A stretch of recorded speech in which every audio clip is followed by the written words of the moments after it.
Welcome to animated study class.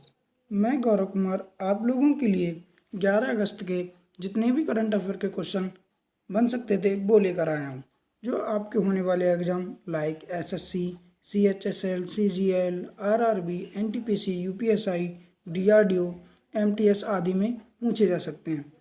Video शुरू करने से पहले मेरा आप लोगों से निवेदन है कि वीडियो को लाइक व शेयर करें और चैनल को सब्सक्राइब करें और बेल आइकन को दबाएं। इससे क्या होगा, मैं आप लोगों के लिए जितने भी करंट अफेयर की वीडियो लेकर आऊँगा उसका नोटिफिकेशन आप लोगों तक पहुंच जाएगा। तो आज का पहला क्वेश्चन है, हाल ही में विश्व के स्वदेशी लोगों का अंतर्राष्ट्रीय दिवस कब मनाया गया? कौन सा? विश्व के स्वदेशी लोगों का अंतर्राष्ट्रीय दिवस हर साल 9 अगस्त को मनाया जाता है। कब? 9 अगस्त को मनाया जाता है। यह किसके द्वारा मनवाया जाता है? तो यह यूनाइटेड नेशन के द्वारा, किसके? यूएन यानी कि यूनाइटेड नेशन के द्वारा मनवाया जाता है। ठीक है, अब बात करते हैं यूनाइटेड नेशन मनाता है तो इसकी स्थापना कब हुई? 24 अक्टूबर 1945 को। कब? 24 अक्टूबर 1945 को। और इसके अध्यक्ष कौन है? Antonio Guterres. कौन है? Antonio Guterres. और इसका हेडक्वार्टर कहाँ है? इसका हेडक्वार्टर है वॉशिंगटन डीसी। कहाँ है? Washington DC. ठीक है, अगला क्वेश्चन है, हाल ही में भारत में किस देश से इंडस नदी समझौते पर बात करने से मना कर दिया है? किसने? भारत ने इंडस नदी समझौते पर पाकिस्तान से बात करने से मना कर दिया है। किससे? पाकिस्तान से बात करने पर मना कर दिया है। दरअसल क्या होता है, हर साल भारत और पाकिस्तान के बीच 2 इंडस नदी समझौते पर 2 बैठक होती हैं, एक लगभग मार्च में और एक लगभग अक्टूबर में जाकर होती है। तो जो मार्च में बैठक होने वाली थी वो कोरोना वायरस के कारण टाल दी गई। अब होने का निर्णय लिया गया, लेकिन अब भारत ने यह इस पर बात करने से मना कर दिया है। अब बात करते हैं इंडस नदी समझौता क्या है। तो इसके लिए मैं आपके लिए मैप में दिखाता हूँ। ठीक है, देखिए ये जो हैं भारत में 3 नदियाँ बहती हैं और सीजीआई और जो पाकिस्तान है उसमें 3 नदियाँ बहती हैं। तो जो पाकिस्तान वाली नदियाँ हैं उनमें उन्हें याद करने की ट्रिक है सीजीआई, जैसे चिनाब, झेलम और इंडस नदी। क्या? सीजीआई, चिनाब, झेलम, इंडस नदी। और इंडिया की कौन कौन सी हैं?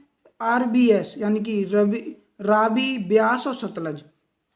अब इन इंडस नदी समझौते की बात करता हूँ तो भारत के जो पूर्व प्रधानमंत्री थे पंडित जवाहरलाल नेहरू और पाकिस्तान के पूर्व राष्ट्रपति अयूब खान के बीच 19 सितंबर, कब?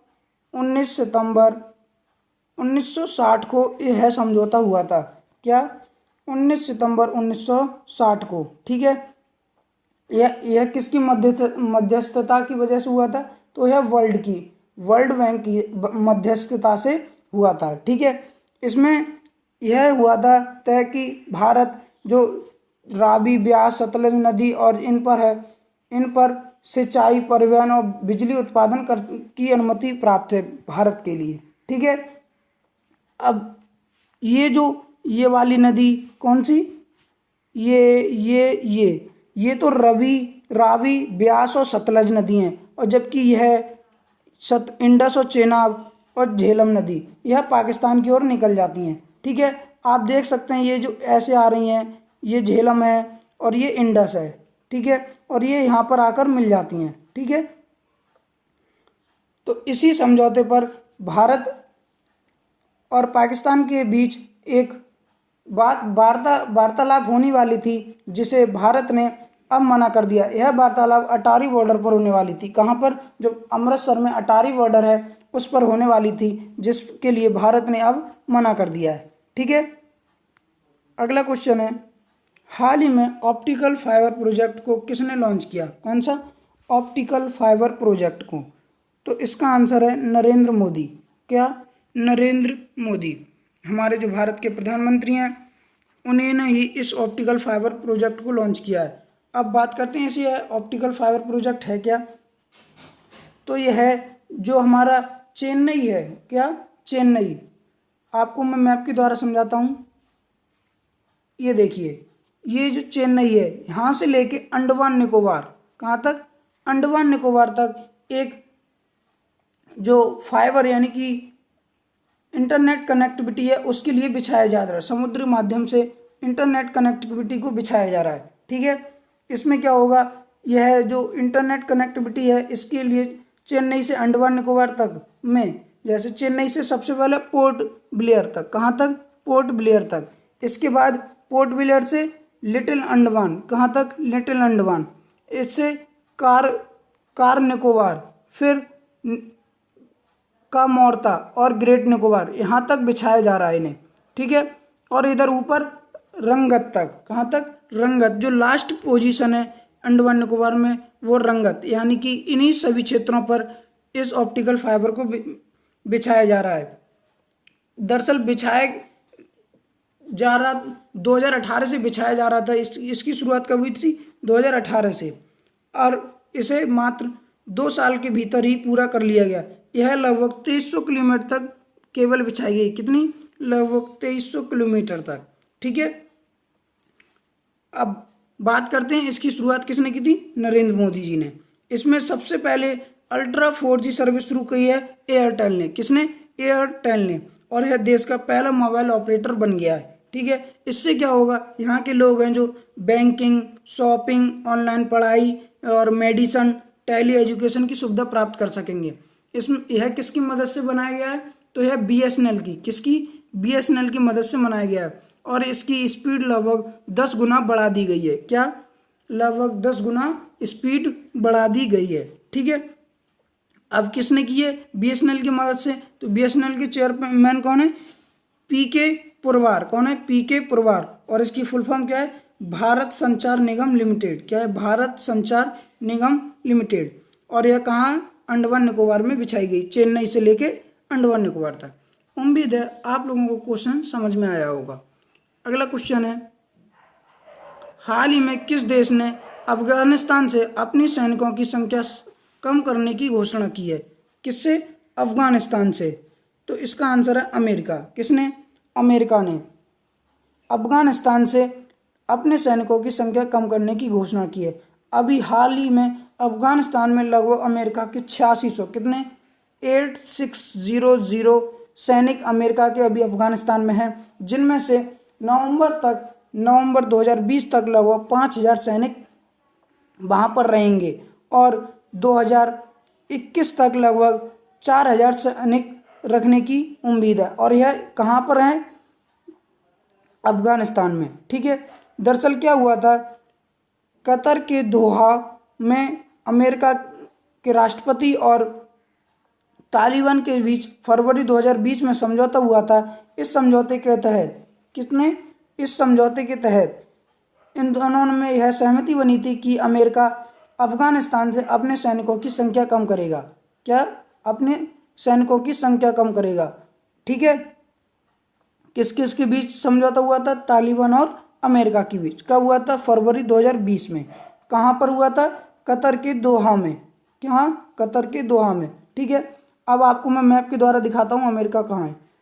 आप देख सकते हैं जो ये वाला पार्ट दिख रहा है यही अमेरिका है। क्या है, America, north America, south America. ठीक है, अब बात करते हैं अमेरिका की, तो अमेरिका की राजधानी क्या है, वाशिंगटन DC, और यहाँ के राष्ट्रपति कौन है, डोनाल्ड ट्रंप, और यहाँ के करेंसी क्या है, USA डॉलर। अभी हाल ही में नवंबर में 3 नवंबर को अमेरिका के राष्ट्रपति पद के चुनाव होने वाले हैं। कब, 3 नवंबर को।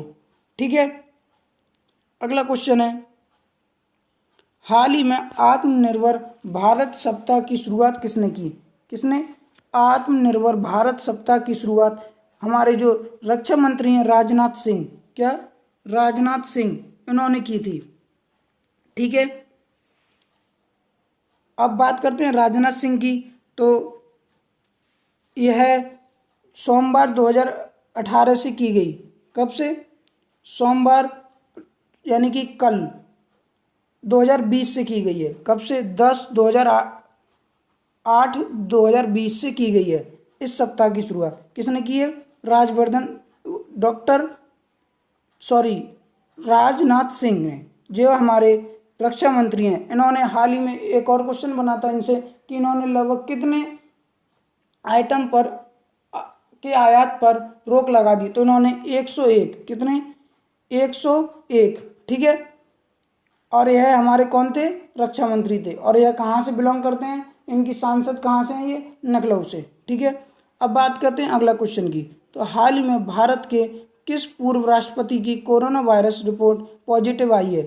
भारत के किस पूर्व राष्ट्रपति की, तो प्रणब मुखर्जी, यह हमारे भारत के पूर्व राष्ट्रपति थे जिनकी कोरोना रिपोर्ट पॉजिटिव आई है, ठीक है।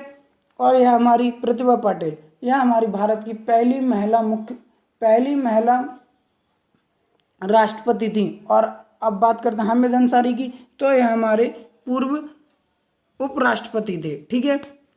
अगला क्वेश्चन है, हाल ही में पीओके में पाकिस्तान ने रेल प्रोजेक्ट के लिए कितने करोड़ की राशि को मंजूरी दी है। कितने करोड़ की, 21 करोड़ की, 21,000 करोड़ रुपए की पाकिस्तानी रुपए की मंजूरी दी है। कहाँ पर, पीओके में रेल प्रोजेक्ट शुरू करने के लिए। यह कहाँ से कहाँ तक होगा, इस्लामाबाद के थाकोट से, कितने, इस्लामाबाद के थाकोट से शिजियांग प्रांत के हेविलियन तक। कहाँ तक, इस्लामाबाद के थाकोट से शिजियांग प्रांत के हेविलियन तक। यह जो रेल प्रोजेक्ट बना रहा है, यह चीन की मदद से बना रहा है। किसकी, चीन की मदद से बना रहा है, ठीक है। अब यह बनाया क्यों जा रहा है, इसमें इसका पाकिस्तान का उद्देश्य है भारत को काउंटर करना। क्या, भारत को काउंटर करना। दरअसल भारत को काउंटर करने के लिए पाकिस्तान और चीन ने इस रेल प्रोजेक्ट की शुरुआत की है। और इसकी धनराशि कितनी है, 21,000 करोड़ रुपए, ठीक है। अगला क्वेश्चन है, हाल ही में किस राज्य सरकार ने स्टार्टअप पॉलिसी को लॉन्च करने की घोषणा की है। कौन सी, स्टार्टअप पॉलिसी को लॉन्च करने की घोषणा की है। तो इसका आंसर है दिल्ली। किसने, दिल्ली ने ही स्टार्टअप पॉलिसी को लॉन्च करने की घोषणा की है। अब मैप में देख सकते हैं जो छोटा सा रेड सर्किल दिख रहा है, कौन सा, ये छोटा सा रेड सर्किल दिख रहा है, यही दिल्ली है। अब बात करते हैं स्टार्टअप पॉलिसी क्या है। इसमें क्या होगा, जो युवा लोग कॉलेजों से जो टेक्नोलॉजी की पढ़ाई करके जाते हैं, उनके लिए स्वरोजगार उपलब्ध कराने के लिए इस स्टार्टअप पॉलिसी को उपलब्ध यानी कि स्टार्ट किया गया है, ठीक है। क्या, स्वरोजगार उपलब्ध कराने के लिए, यानी कि उन लोगों को लोन देकर ऐसा कोई उनका बिजनेस खोला जाएगा जिससे वह दूसरे लोगों को भी बिजनेस यानी कि नौकरी दे सकें। इसमें क्या होगा, इससे युवाओं को नौकरी करने के बजाय मालिक बनना पड़ेगा, ठीक है। अगला क्वेश्चन है, हाल ही में त्रिपुरा के कितने प्रतिशत स्कूली छात्रों के पास, क्या है, स्कूली छात्रों के पास पढ़ाई के लिए मोबाइल फ़ोन व केबल टीवी नहीं है। तो कितने, 29%। अभी हाल ही में एक सर्वे कराया गया था त्रिपुरा में कि अभी कोरोना के कारण बहुत से स्कूलों की पढ़ाई यानी कि पढ़ाई बिल्कुल बंद हो गई थी। तो क्या किया, राज्य सरकारों ने क्या किया कि ऑनलाइन पढ़ाई करना स्टार्ट करा दिया। क्या, ऑनलाइन पढ़ाई करना स्टार्ट करा दिया। इससे बच्चों में पढ़ाई भी होती रहेगी, ठीक है। तो इन्होंने, त्रिपुरा सरकार ने एक सर्वे कराया था, उसमें लगभग 29% बच्चे ऐसे मिले जिनके पास ना तो कोई मोबाइल फ़ोन था, ना कोई टीवी केबल टीवी था, जिससे वह अपनी ऑनलाइन शिक्षा को पूरी कर सकें। क्या, ऑनलाइन शिक्षा को पूरी कर सकें। तो किसने, त्रिपुरा सरकार ने कराया। तो अब बात करते हैं त्रिपुरा की। तो जो छोटा सा रेड पार्ट दिख रहा है, यही त्रिपुरा है। क्या है, त्रिपुरा। बात करते हैं त्रिपुरा की, तो त्रिपुरा की राजधानी क्या है, अगरतला। और यहाँ के सीएम कौन है, बिप्लब कुमार दुबे। और यहाँ के गवर्नर कौन है, रमेश बैस।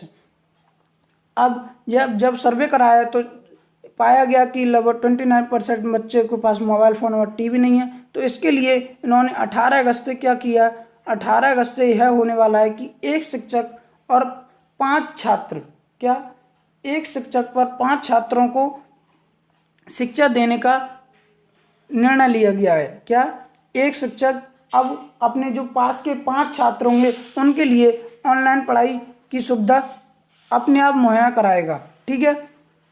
अगला क्वेश्चन है, हाल ही में most valuable player of the year का खिताब किसने जीता। कौन सा, most voluble player of the year का खिताब क्रिस्टियानो रोनाल्डो, क्या क्रिस्टियानो रोनाल्डो। आप फोटो में देख सकते हैं, यह जो दिख रहे हैं यही क्रिस्टियानो रोनाल्डो है।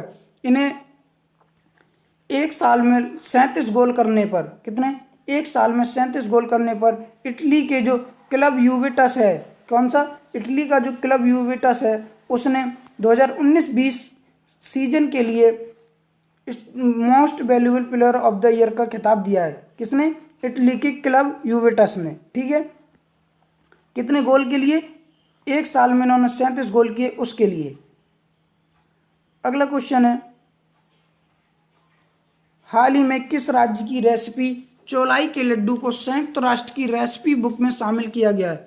किसमें, तो उत्तराखंड की। किसकी, उत्तराखंड की जो चौलाई के लड्डू रेसिपी है, यह एक फेमस रेसिपी है।